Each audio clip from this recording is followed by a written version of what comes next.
Good evening, Facebook friends and family.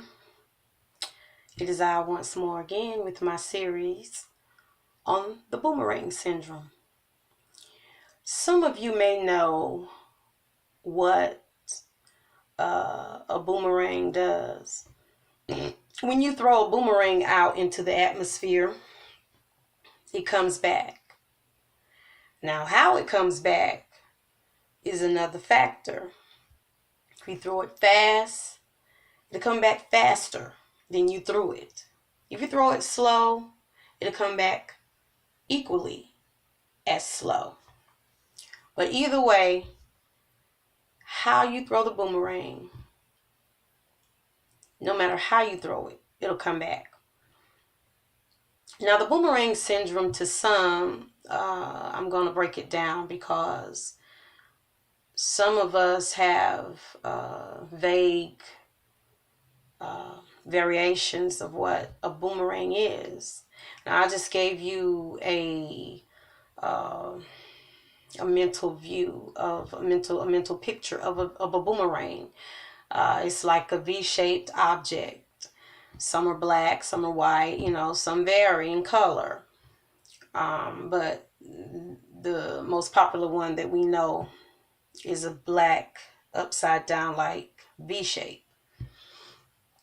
But talking about boomerangs in a relationship is something that is definitely needed in this day and age. It's not like the times when our parents were courting, cohabitating, and some of us that were lucky had parents that were married to each other within the home, depending on how our parents treated one another.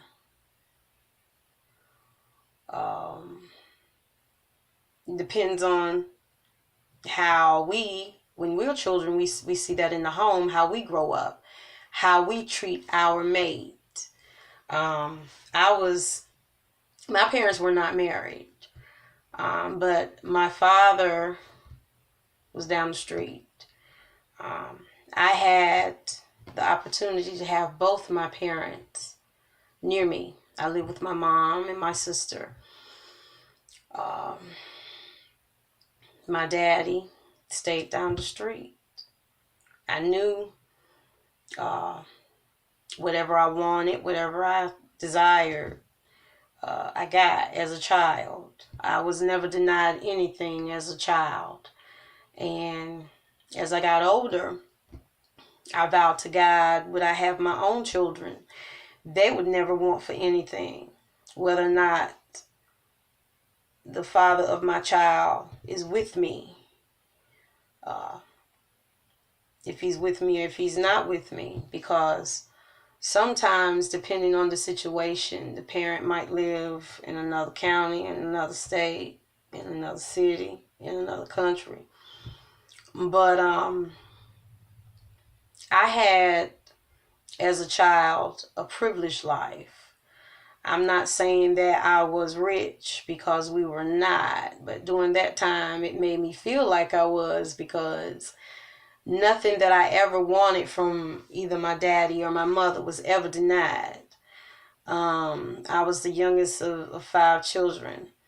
My mom buried 3 of us, and now it's just me and my older sister, whom I love dearly.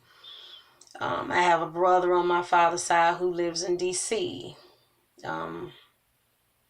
We hardly see each other, but when we do, it's just like it's a family reunion all over again. I love him very dearly. He is the spitting image of our dad. The only thing is, he's very light, and he has those beautiful hazel eyes that I wished I'd gotten.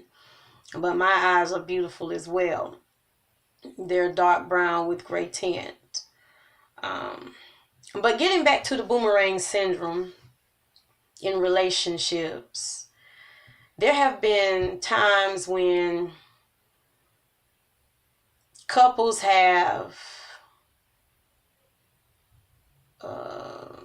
fought their way out of certain situations, meaning that they might have known each other when they were younger. They might have done various things together, like they probably went to school together and they went straight into college together. Because I remember this one couple. I'll just use myself. I remember back in my time when me and this certain person were planning things. And I really hate to say we were planning our lives, because only God knows how your life is going to end up. You may have certain plans for your life, but God knows who you're going to end up with. God knows who you're not going to end up with.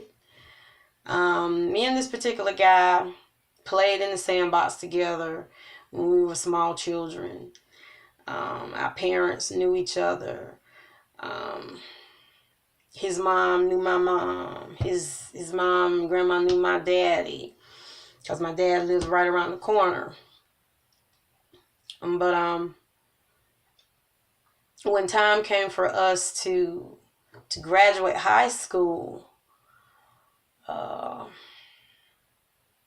it was a different turn of events. He went into the service and I went to college. But he was giving me hints. It was not like we were actually talking and communicating, because our communication skills did not come into play. I wanted to get married at an early age. I wanted to have my children at an early age, fresh right out of college. But it didn't turn out that way. He ended up going into the service. He ended up marrying someone else. And I ended up going to college. And I ended up doing things for loved ones that I thank God that I was privileged to do. Now, because of that situation, certain things happened in his life that was not good on the wife's part. So I thank God that he spared me from that type of situation. Because would I have married that man, it would have been a situation that I felt like I wouldn't have been able to come back out of. It was just that dramatic, because I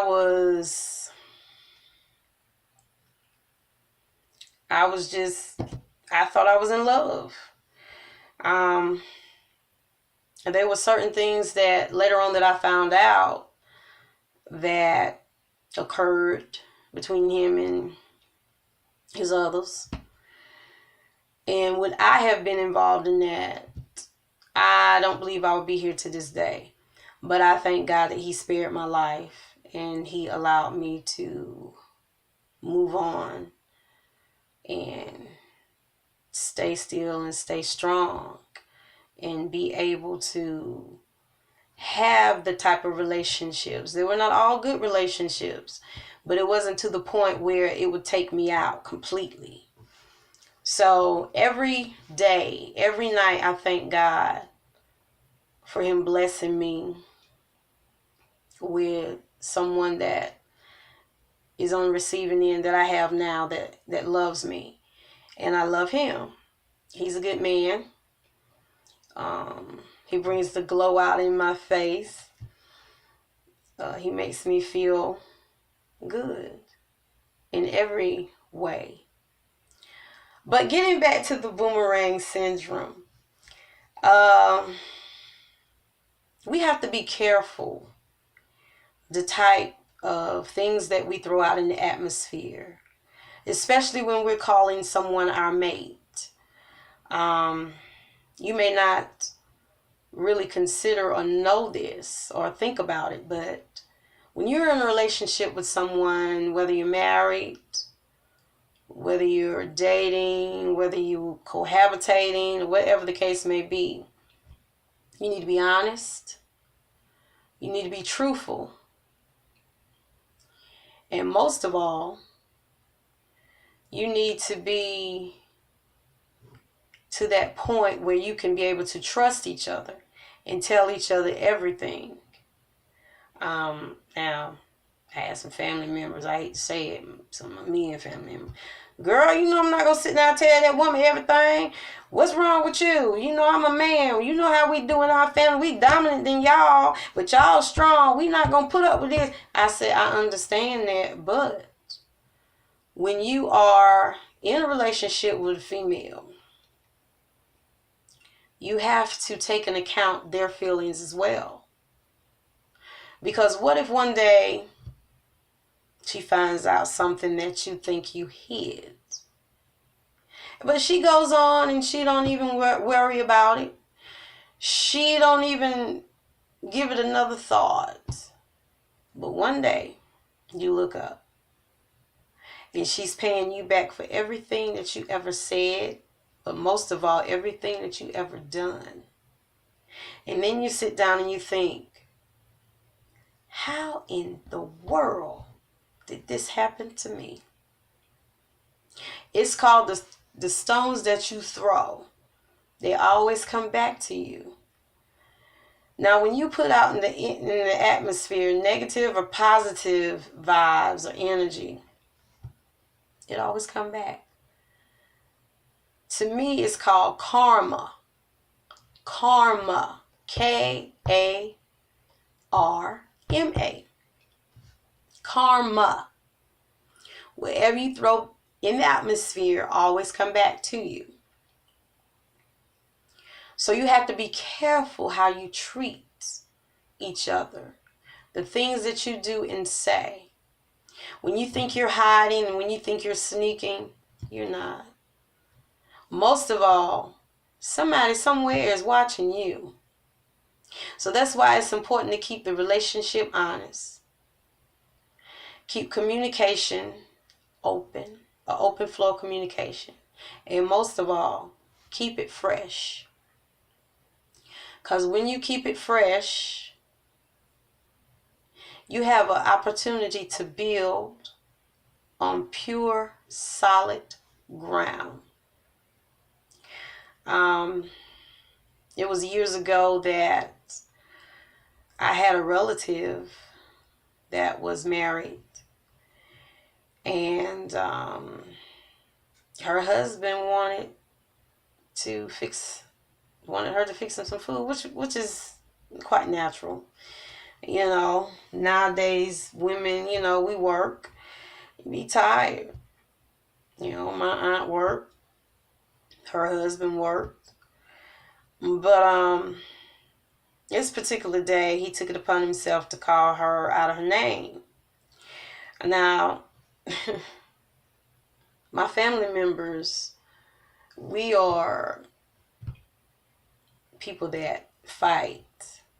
We are people that handle our own issues, especially the women. We can get real gritty with it. We can get down with it, but because we are ladies, we are women. You know, we choose not to indulge in certain activities of that such that will bring our standards down. But when we are disrespected, that has another turn of events that will occur. So, unfortunately, my relative did the unthinkable. But let's just say that when we respect each other, when we have a solid communication base,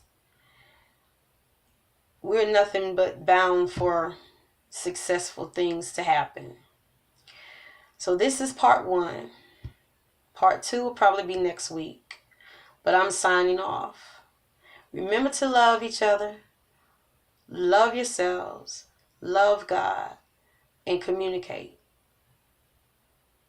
May the blessings of Abraham always shine upon your heart and your head. I love you, and good night.